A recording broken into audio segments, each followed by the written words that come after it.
नमस्कार, बंगाल तंत्र साधना में आप सभी का स्वागत है। आज मैं बताने वाला हूँ इस साल का जो छठ पूजा होता है, ज़्यादातर क्षेत्र ये बिहार में मनाया जाता है। वैसे ऑल ओवर इंडिया में ही इसका पालन होता है लेकिन इसके बारे में मैंने कभी बात नहीं किया है, क्योंकि ये पूजा को जो है बहुत ही नियम से करना होता है। ये एक तरीके से बोल सकते हो कि कठिन साधना में ही आता है ये। और ये एक तरीके से बोल सकते हो कि पूजा किस चीज़ का होता है। बहुत सारे लोगों का सवाल होता है, छठ पूजा क्या पूजा है। जो बिहार में रहते हैं उन लोगों को, सभी लोगों को पता है, लेकिन दूसरे धर्म में या दूसरे जो कास्ट में उन लोगों को थोड़ा बहुत नॉलेज कम हो सकता है। अब देखो, होता है छठ पूजा जो होता है ये सूर्य देव की एक तरीके से इनडायरेक्ट पूजा है। इनडायरेक्ट बोल सकते हो कि सूर्य देव का जो संतान बोल सकते हो, या उनका जो छठ माता है, ठीक है, उनका ही एक पार्ट है, तो उनका पूजा होता है। इसे छठ पूजा कहते हैं, छठी मैया कहते हैं उनको, ठीक है।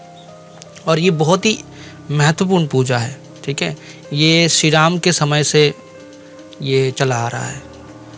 और जिसको जितना कहा जाता है, मैं अगर गलत नहीं हूँ तो सूर्यदेव का जो बहन है छठी मैया, ये उनका पूजा है, ठीक है। बहुत सारे लोग सूर्यदेव का पूजा बोलते हैं, बहुत सारे लोग सूर्यदेव का जो बहन है उनकी पूजा बोलते हैं, ठीक है। उनका ही पूजा है। और ये पूजा सिर्फ भक्ति और श्रद्धा का नहीं है, बल्कि समाज में जो एकता और पारिवारिक जो बोल सकते हैं कि बढ़ावा, ग्रोथ, उसका भी एक पार्ट है, ठीक है। अब छठ पूजा का जो मुख्य उद्देश्य, वो सूर्य देवता से हम लोग क्या चाहते हैं कि स्वास्थ्य अच्छा रहे, समृद्धि चाहिए, दीर्घायु होना चाहिए। हर इंसान का अपना कामना होता है, वो पूर्ण हो, इसलिए छठ पूजा किया जाता है। और इस पूजा में हमारे जो नियम है, जितने भी 3-4 दिन का नियम रहेगा, वो अच्छे से जो है निभाया जाता है। और हाँ, ये निभाते भी है, ठीक है। जो भी लोग करते हैं ये बिल्कुल अच्छे तरीके से निभाते हैं। ज़्यादातर ये पूजा जो है बिहार, उत्तर प्रदेश, ये ज़्यादातर लोग, वहाँ का जो लोग हैं वो करते हैं, अच्छे तरीके से करते हैं। और लेकिन अब तो इंडिया में ही, पूरा इंडिया में ही मनाया जाता है, बहुत सारे लोग ये करते हैं।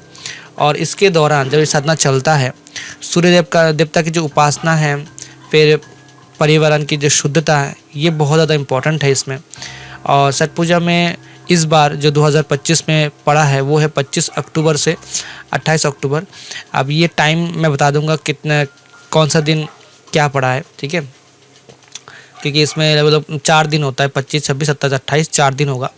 तो छठ पूजा में जो पहला दिन होगा, जो 25 अक्टूबर को है, शनिवार से, ये जो है नहाय खाए दिन है। मतलब इस समय पहला दिन बोला जाता है इसको, ठीक है।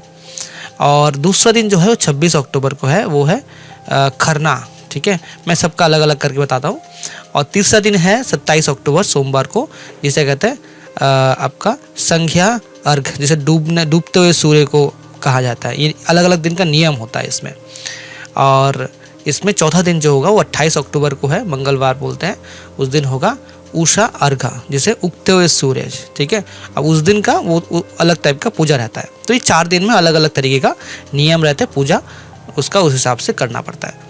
अब इसमें पूजा बताने से पहले सामग्री बिल्कुल ज़रूरी है, वो मैं बता देता हूँ पहले।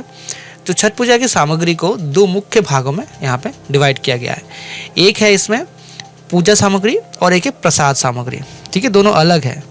प्रसाद में क्या क्या चाहिए वो बता रहा हूँ, और पूजा में क्या क्या चाहिए वो बता रहा हूँ पहले।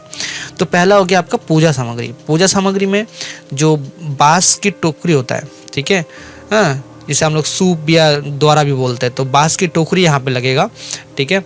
और इसमें क्या होता है, जो प्रसाद रखने के लिए, ठीक है, और जो अर्घ देने के लिए सबसे ज़्यादा इम्पोर्टेंट है ये। पवित्रता और सरलता का जो प्रतीक है ये माना जाता है इसको। उसके बाद तांबे या फिर कांसे का लोटा चाहिए, ठीक है। सूर्यदेव को जल और दूध का अर्घ देने के लिए ये इस्तेमाल होने वाला है, ठीक है। उसके बाद नारियल पानी वाला चाहिए। ये आपको पता है, नारियल हम लोग हिंदू धर्म में बहुत ज़्यादा इम्पोर्टेंट है। शुभता, समृद्धि और अखंडता का प्रतीक है ये। इसके बाद जो है वो है गन्ना, ठीक है, जो पत्ते लगे हुए हैं, ये समृद्धि और दीर्घायु का प्रतीक है। और पूरा गन्ना वो घाट पर रखा जाता है इसमें ये। उसके बाद है पीला या फिर लाल सिंदूर, सुहाग की एक बोल सकते हो कि वस्तु है। दीपक, घी और बाती ये चाहिए होगा प्रकाश के लिए जो इम्पोर्टेंट है। हल्दी, कुमकुम, चंदन ये तिलक के लिए ज़रूरी है पूजा में। अगरबत्ती या फिर धूप, ठीक है, सुगंध के लिए ज़रूरी है। साड़ी, वस्त्र, ये व्रती के लिए, मतलब पीले या लाल रंग के जो नए वस्त्र होते हैं उसके, उस तरीके का वस्त्र है। अन्न, आसन, अन्य सामान से, पान, साबु, सुपारी, शहद, चावल, अक्षत जैसे कलावा, फूल, माला, ठीक है, ये सब जो है लगेगा इसमें। अब इसमें प्रसाद क्या क्या लगेगा बताए तो ठेकुआ, ठेकुआ जो है ये गेहूं के आटे के बनते हैं, गुड़, चीनी से और घी से बना जाता है। पारंपरिक और मुख्य प्रसाद है ये ठेकुआ। कुछ लोग घर में भी बनाते हैं, आजकल लोग खरीद में भी मिल जाता है, तो ये लगता है इसमें। उसको कसर, कुछ क्षेत्रों में जो है बनता है कसर और चावल के आटे का लड्डू होता है ये, ठीक है। चावल गुड़ की खीर, ठीक है, इसे ये बनता है जो आपका खरना के दिन बनने वाला प्रसाद है ये, ठीक है, खरना के दिन लगता है। मौसमी के फल, ये भी बहुत ज़रूरी होता है उस दिन, ठीक है। उसके बाद जो जड़ वाली जो सब्जियां होती है, ठीक है, जैसे शकरकंदी हो गया, सूतनी हो गया, मूली हो गया, ठीक है, जायफल हो गया, तो ये सब चीज़ चाहिए। या फिर जो अलग अलग और भी जैसे पूड़ी हो गया, मालपुआ हो गया, खजूर, मिठाई, तो ये सब चीज़ें प्रसाद में चाहिए होता है। छठ पूजा की संपूर्ण जो विधि है 4 दिन का जो व्रत है वो मैं बताने वाला हूँ, एक एक करके सुन लीजिए। वैसे जो लोग करते हैं उनको तो पता ही है, लेकिन जो लोग करना चाहते हैं या जानना चाहते हैं उनके लिए बता रहा हूँ। छठ पूजा में बहुत ही एक तरीके से बोल सकते हैं कि कठोर नियमों का पालन किया जाता है। इस चीज़ का आप ध्यान रखिए। 4 दिन का एकदम कठोर व्रत बोलते हैं, मतलब एक तरीके से मतलब कठिन साधनाओं की तरह ही है ये, ठीक है। पहला दिन का क्या विधि है, जिसका हम नहाए खाए बोलते हैं, 25 अक्टूबर को है वो। व्रती स्नान के दिन, स्नान के बाद नए जो साफ है, ठीक है, या फिर धुला हुआ कोई भी कपड़ा, जैसे मैं तो कहता हूँ साफ़ सुथरा या धुला हुआ कपड़ा ही सही रहेगा। और इसमें संकल्प बहुत अच्छे तरीके से लेना पड़ता है, संकल्प जो हम लोग देते हैं वैसे करके। और सात्विक भोजन ग्रहण किया जाता है इसमें। और भोजन जो है मुख्य रूप से लौकी की जो भात है, ठीक है, जो लौकी की सब्ज़ी है, चावल जिसे कहते हैं, और चने की दाल इसमें शामिल होती है। और ये भोजन जो है पूरी पवित्रता के साथ बनाया जाता है। इस दिन जो व्रत कर रहे हैं, जो व्रती लोग होते हैं, इसके अलावा परिवार जो होते हैं, अन्य सदस्य होते हैं, वो भी सात्विक भोजन ही करते हैं, क्योंकि सभी लोगों को मानना पड़ेगा ये नियम, ठीक है। नेक्स्ट डे, दूसरे दिन जो 26 अक्टूबर को है, जिसे हम खरना कहते हैं, इस दिन जो है व्रती पूरे दिन जो है निर्जला उपवास रहेगी। जो लोग व्रत कर रहे हैं उसकी बात कर रहा हूँ। बिना जल का जो है और बिना भोजन का रहना पड़ेगा, ठीक है।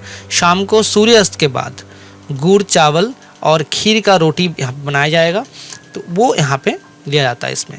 और जो व्रत कर रहा हो उसको प्रसाद यहाँ पे ग्रहण करना पड़ेगा ये चीज़। खरना के प्रसाद को ग्रहण करने के बाद जो है 36 घंटे के कठिन निर्जला व्रत शुरू हो जाती है। बहुत कठिन है ये। देखो मैं तो करता नहीं हूँ, लेकिन आप लोगों के नॉलेज के लिए बता रहा हूँ। तीसरे दिन का जो विधि होगा वो है 27 अक्टूबर की जो दिन है, उसका संध्या अर्घ बोलते हैं। ये षष्ठी तिथि का दिन है और छठ पूजा का जो मुख्य दिन माना जाता है इस दिन, ये मेन इंपॉर्टेंट है। इसमें जो लोग व्रत कर रहे हैं वो परिवार के सदस्य बांस की जो ठोकरी, मैंने जो बताया था ना, जो कटोरी नहीं बोल सकते, ठोकरी बोलते हैं उसको, उसमें सभी चावल, ठेकुआ और अन्य जो प्रसाद सामग्री है वो सजाया जाता है इसमें। और शाम को सभी लोग मिलकर किसी पवित्र नदी या तालाब के जो घाट है उस पर जाते हैं लोग, और व्रत में जल में जो है खड़ी होकर उसमें जो है आपको साधना नहीं बोल सकते, एक तरीके से बोल सकते कि अस्त जलगामी, यानी डूबते हुए सूर्य को देखकर अर्घ देती है ये जो व्रत करते हैं वो लोग। और अर्घ देने का तरीका होता है एक अलग तरीका, जैसे टोकरी में प्रसाद लिया जाता है, गन्ने का जो जल है उसमें भरा होना, एक तांबे का लोटा में भरा होना चाहिए, और खड़े होकर ये किया जाता है।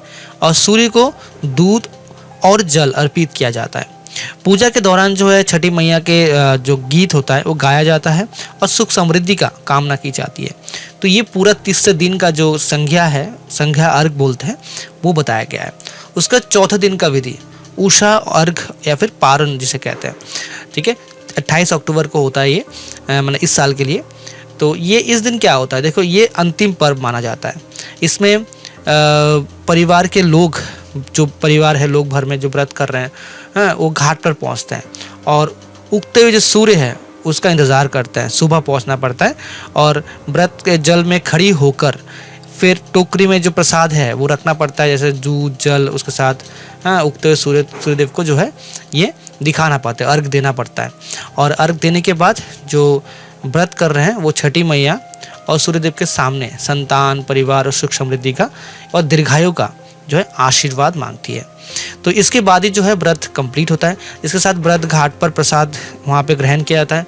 जो लोग व्रत मान कर रहे थे उनको वही मतलब वही घाट में बैठ के ही प्रसाद ग्रहण करना पड़ता है। और पानी पीकर जो 36 घंटे का जो निर्जला व्रत वो लोग कर रही थी वो तोड़ते हैं। हाँ, और जिसमें जो पारण कहा जाता है, जिसका एक तरीके से बोल सकते हो। तो परिवार के सभी सदस्यों का ये एक तरीके से बोल सकते हो कि प्रसाद वितरण जो है वो उस समय किया जाता है। तो ये चौथा दिन का जो नियम है, एक तरीके से बोल सकते हो लास्ट दिन बहुत खतरनाक होता है। एक तरीके 36 आवर्स का जो व्रत है बहुत मतलब सबके मतलब बस की बात नहीं है। उसके बाद देखो इसमें एक चीज़ मैं कहूँगा, जो लोग नया नया कर रहे हो, ठीक है, थोड़ा सा प्रैक्टिस कर लो, क्योंकि नया जान लो। जो लोग कर रहे हैं उनके साथ रहो, 1 साल तो देखो पहले, क्योंकि पहला बार करोगे, नियम टूटा तो गलत हो सकता है, ठीक है। तो ये बहुत ज़्यादा मतलब हल्के में मत लो, ये बहुत नियम का पूजा है। ये श्री राम के समय से ये पूजा चला हुआ है।